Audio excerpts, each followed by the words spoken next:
You know, for years, we've heard YouTubers talking about it's over, the car market crisis is coming, it's done, manufacturers are toast. Well, you have to wonder, is now the point where it's actually starting to turn? Now, in order to turn like the entire car market to just dump on its face, I think the economy has to completely dump. The stock market has to completely dump. The AI bubble would have to pop. But check this article out. Ford posts the biggest financial losses since the Great Recession. That's 2008 timeframe. It takes an $11 billion loss in Q4 of 2025. And I have to ask you a question. What do you think they're going to do in order to offset revenue losses and tariffs? Do you think quality is going to go up, or do you think it's going to go down? I think we're going to see less quality in vehicles. We even see it from Toyota. Just quality issues all around, even in the best brands like Toyota. Now it's starting to become a little more evident. You remember this in December, fired for the holidays. Announced by Ford this afternoon, the company converting the battery plant in Glendale, Kentucky to produce a new product there,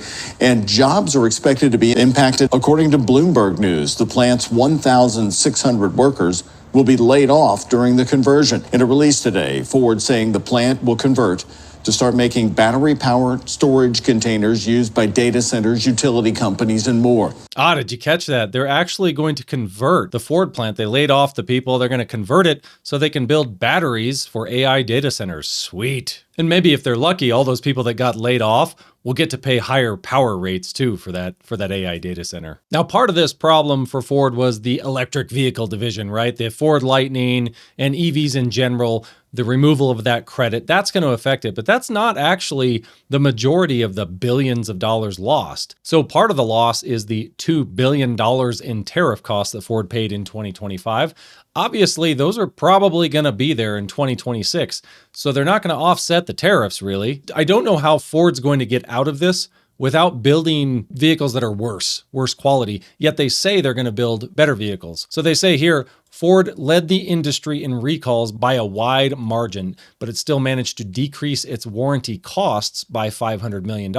Obviously, everybody knows Ford's recalls were kind of out of control, but they didn't have like General Motors and Toyota. They didn't have engines blowing up, a bunch of engine recalls that cost them billions of dollars. So I think their recalls were smaller, less severity, I would call them. And then in the weirdest twist, you announce that you're losing billions of dollars. You know the tariffs are going to be there. EVs aren't going to be there. You've got to retrofit battery plants. And then Ford announces this, which actually kudos to them, but what a slap in the face for the employees that just got fired, right? So this says exclusive, Ford boosts company-wide bonus as initial quality improves. The idea here is that they say that Ford improved the initial vehicle quality boost bonuses to around 130%. So the bonuses apply to 75,000 global salaried workers. It depends on your individual performance. I don't know how they're going to evaluate that, but on its face, at least they're saying that they might do the right thing. I just don't really believe that this is going to affect quality in any meaningful way, because I don't know how you go from losing money, losing billions of dollars, to paying bonuses and increasing quality while still having tariffs. Going to be interesting to see how Ford recovers. So here's the odd thing about the car market right now. I don't think we're going to see much lower prices than what we see today. I know that's not what anybody wants to hear, but it's just the truth, even with all these layoffs. So think about this for a minute. The only way we have a colossal 2008 crash is if the stock market plummets.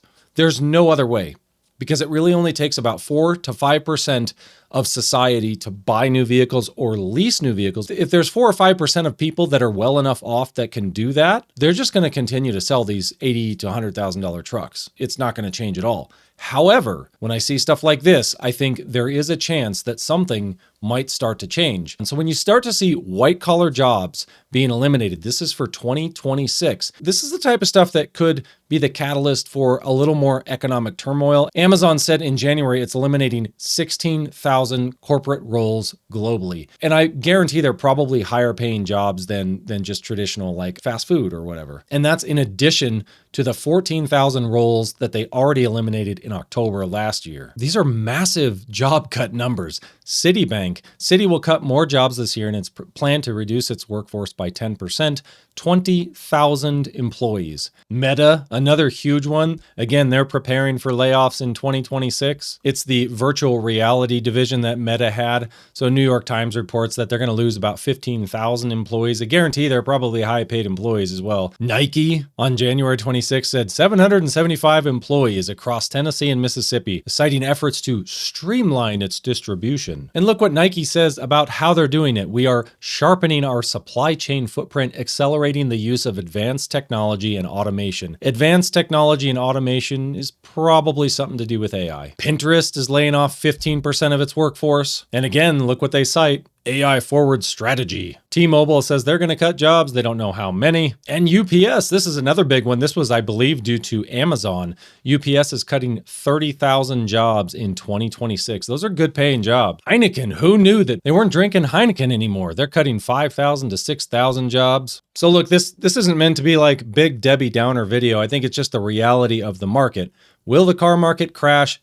Who knows? Probably not unless the stock market crashes. A lot of jobs are going to be lost. When you see that many jobs being lost and they're more white collar, middle class, upper middle class jobs, that is going to trickle down to a lot of other people. I think the economy is headed for a recession. It has been for a while. It doesn't look great as far as with regards to prices.